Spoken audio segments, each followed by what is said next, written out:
औज़ुबिल्लाहिमिनश्शैतानिर्रजीम बिस्मिल्लाहिर्रहमानिर्रहीम।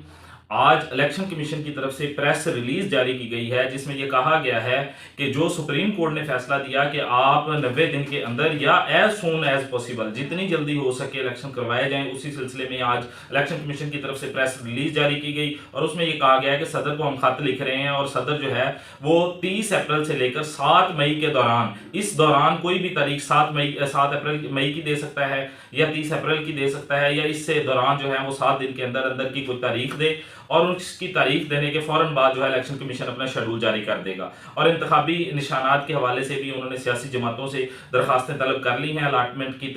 जो है वो इंतखाबी निशान की अलाटमेंट के। और इसके साथ साथ जो है वो गवर्नर KPK को भी लेटर लिखा गया है कि जो है वो अपने इलेक्शन की डेट दें और इसी सिलसिले में जो फाइनेंस के हवाले से भी उन्होंने लेटर लिख दिया है और इसके साथ साथ जो है वो सिक्योरिटी और दीगर जो मामलात हैं उसके हवाले से भी गवर्नमेंट जितनी भी गवर्नमेंट्स हैं, क्योंकि वो इलेक्शन कमीशन के अंडर आएंगी और इलेक्शन कमीशन जो चाहेगा जैसे चाहेगा वैसे होगा। इलेक्शन के दौरान तमाम इख्तियारात जो है वो इलेक्शन कमिश्नर ऑफ पाकिस्तान के पास होते हैं और वही तमाम जो है वो इख्तियारात अपने इस्तेमाल करते हुए, तमाम इदारों को इस्तेमाल करते हुए इंडिपेंडेंट जो है वो एक ऐसा इलेक्शन करवाएगा जिस पर कोई भी उंगली, कोई फरीक धांधली का इल्जाम ना लगा सके। तो आज के लिए जो इतना ही शॉर्ट टर्म थी कि इलेक्शन कमीशन ने जो अपना फैसला दिया और फैसला देने के बाद अपनी एक उन्होंने मीटिंग की और मीटिंग के बाद जो भी प्रेस रिलीज थी उस हवाले से जो वर्क किया इलेक्शन के हवाले से उन्होंने वो अपना तमाम अपनी प्रेस रिलीज में जारी कर दिया। और इससे जाहिर हो रहा है कि 30 अप्रैल से 7 मई के दौरान इलेक्शन, कोई भी डेट इलेक्शन की फाइनल हो जाएगी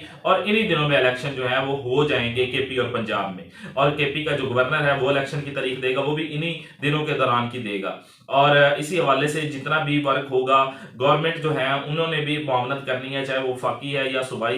निगरान गवर्नमेंट्स हैं, उन्होंने भी इलेक्शन कमिश्नर की मुआवनत करनी है और सुप्रीम कोर्ट ने भी अपने फैसले में लिख दिया है अगर कोई दोनों